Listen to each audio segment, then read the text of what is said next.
Kaizungumza hilo. Ndugu yako Muislamu akikualika, itika, lakini katika mwaliko gani tukauelezea. Lakini haki nyingine ambayo tumeieleza kwamba akikutaka nasaha ama ushauri, basi unasihi kweli, usiongope wala usimpotoshe. Basi katika haki ya 4 ni hii ambayo Mtume Muhammad sallallahu alaihi wasallam ameieleza, wa idha atasa fahamida Allah fashammithu. Mtume Muhammad sallallahu alaihi wasallam anasema, akipiga chafya ndugu yako Muislamu na akamhimidi Allah, basi mtakie rehema.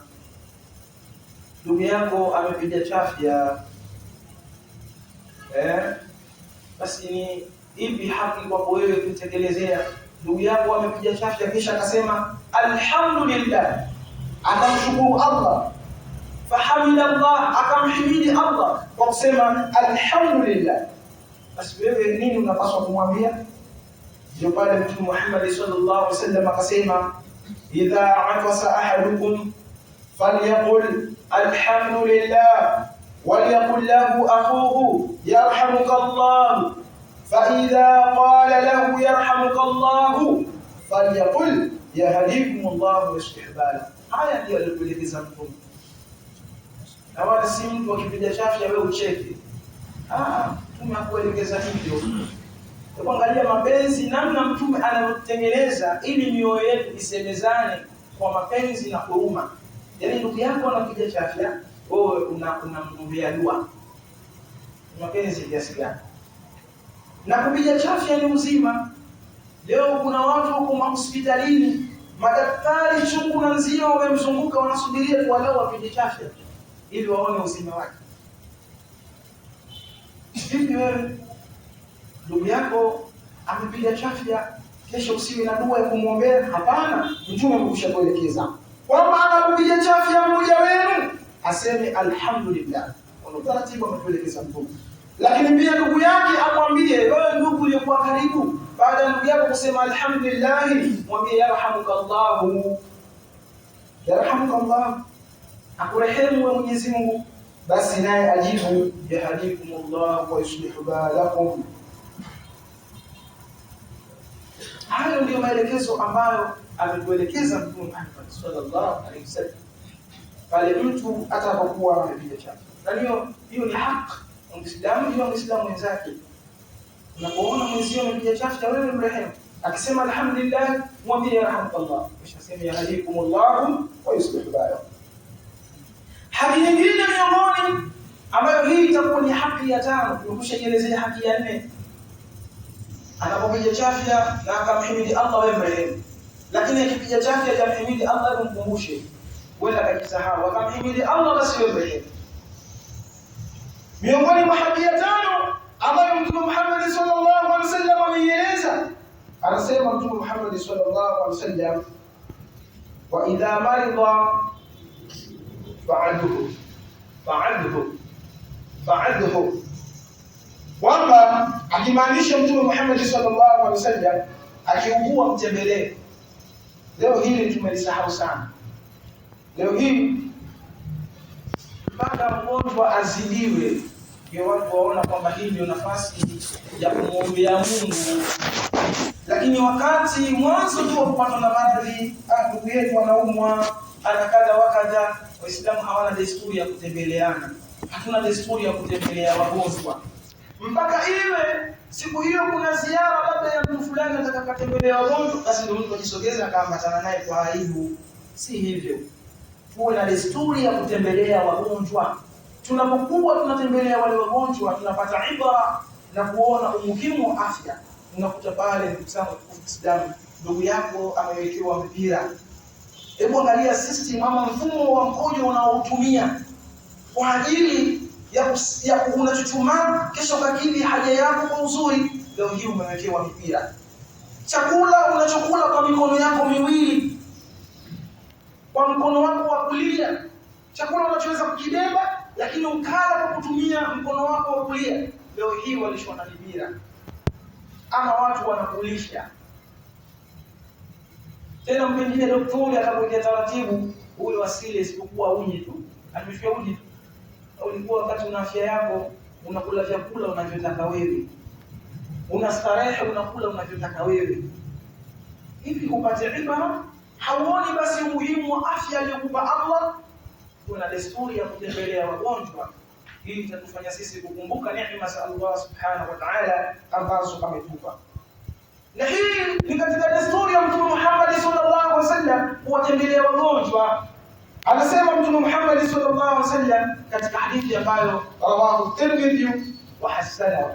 Anasema man 'ada maridan au zara akhahu lahu au zara akhan lahu fillah nadahu munadi an tubta wa taba mamshaka wa tazawwaza min aljannati manzila. Haya ni maneno ya Mtume Muhammad sallallahu alaihi wasallam akisema mtu huyo watabawata min aljannati manzila. Anasema Mtume Muhammad sallallahu alaihi wasallam atakayemtembelea mgonjwa au kumzuru ndugu yake kwa ajili ya Allah, kwa ajili ya Mwenyezi Mungu, si tu mgonjwa, hata ndugu yako tu Muislamu, sema mzee fulani bwana simuoni hapa msikitini, ni muda mrefu, ukaamua kuchukua hatua ya kwenda kumtembelea, au ukaamua kutoka hapa ukaenda hospitali kumtembelea mgonjwa, ama nyumbani yake kwa ajili nyumbani kwake kwa ajili ya Allah, ukafanya hivyo kwa ajili ya Allah. Mtume Muhammad sallallahu alaihi wasallam anaeleza atakayemtembelea mgonjwa au ndugu yake kwa ajili ya Allah ataitwa na Mwenyezi Mungu, ataitwa na mwenye kuita umetenda vyema, mwendo wako umebarikiwa na umejiandalia makazi peponi. Tuangalia maneno kama haya. Mwendo wako umebarikiwa na umejiandalia makazi peponi. Kumbe katika yule mwenye kuwatembelea wagonjwa, angalia fadhila unazopata. Kumbe hata yule mwendo wako kadri unapopiga hatua unapata baraka za Allah. Kadri ya hatua unazopiga unapata, hata hiyo ni kwa kipando, hata uwe kwenye gari utasaliwa, hata uwe kwenye bicycle bado ujira unapata, kwa sababu umetoka kwa ajili ya Allah. Unasema leo mimi naenda Machipi kumsalimia mtu fulani, leo naenda kuzuru wagonjwa. Tena usiende bure ukatafuta hata sabuni hata kilo 2 za unga au mchele ukapeleka, utafurahi. Kwa hiyo hii nayo kutembelea wagonjwa ni katika nini? Ni katika alama za huruma na mshikamano wa Kiislamu. Miongoni mwa alama za huruma mojawapo ni hili la kutembelea wagonjwa na kutembelea ndugu. Sasa leo vipi desturi hii? Sisi tusubiri tu inna lillahi wa inna ilayhi raji'un, basi mimi nitatoa sanda, ndio hivi tusubiri. Si hivyo, nenda kazuru, nenda kuwatembelee ndugu zako, kuona desturi, nenda katembelee wagonjwa wapata fadhila, huo kiburi, na pia unajiandalia makazi mema wapi? Peponi. Tukimalizia na haki ya mwisho ambayo Mtume Muhammad sallallahu alaihi wasallam ameeleza ni ile washuhudul janaza am janaiza, ulishuhudia jeneza. Ama anasema katika maneno mengine Mtume Muhammad sallallahu alaihi wasallam, wa idha mata fattabi'uhu, wa idha mata fattabi'uhu, na akifa msindikize. Ukiapo Muislamu amekumbwa na mauti, amepatwa na mauti, kuna watu hawana desturi ya kuhudhuria misiba wala kwenda kuzika. Yeye kila ukimwambia apende sema hiyo fardhu kifaya, hiyo ni fardhu kifaya. Sasa mbona hufanyi wewe? Wewe kila siku wewe peke yako ndio ufanyi, kwani unataka ujira huo? Ni kweli wakifanya wachache utosheleza wengine, lakini je, wewe hutaki ujira huu? Sasa wacha nikuambie, ukifanya unapata ujira si bure. Yaani si kwamba wakienda wale wachache kwamba imetosheleza moja kwa moja na wewe kupata ujira. Si hivyo tu, wale watakaoenda kupata ujira na wewe ukienda pia wapata ujira, upate dhambi usipoenda. Lakini angalia ujira wenzio watakao upata. Je, huoni wivu? Je, huna ile pupa ya wewe ya kutaka kheri? Je, wewe moyo wako hauna hamu ya kupata fadhila? Angalia Mtume Muhammad sallallahu alaihi wasallam anasema, Hii ni moja miongoni mwa dalili. Hadithi hii ni muttafaqun alayhi, ni hadithun sahihun, kwa kila atakayetoka hapa aamini kwamba hadithi hii ni sahihi na muttafaqun alayhi, yani rawahu al-Bukhari wa Muslim. Hadithi hii imeafikiwa na maimamu wawili, Imam Bukhari na Muslim. Anasema man shahida al-janazata hatta yusalliya am hatta yusalla حتى يصلي عليها فله قيراط، ومن شهدها حتى تدفن فله قيراطان، متفق عليه. Anasema Mtume Muhammad sallallahu alaihi wasallam, atakayehudhuria janaza mpaka likaswaliwa atapata qirati moja. Tuelezea qirati moja ni nini? Hii qirati ni nini? Tuifahamu kwa mbele. Atakayehudhuria janaza mpaka likaswaliwa, yaani wahudhuria mpaka ile ibada akaswaliwa yule mtu huyu atapata qirati moja, na atakayehudhuria mpaka likasikwa atapata qirati mbili. Maana watu watofautiana, mwingine yeye anaswalia tu alafu huyo yuondoka yenda kwenye shughuli zake, hazuiwi. Mwingine anasema hata mimi nitamswalia alafu nikimaliza kuswalia nitaenda kwa kaburini kupumzika.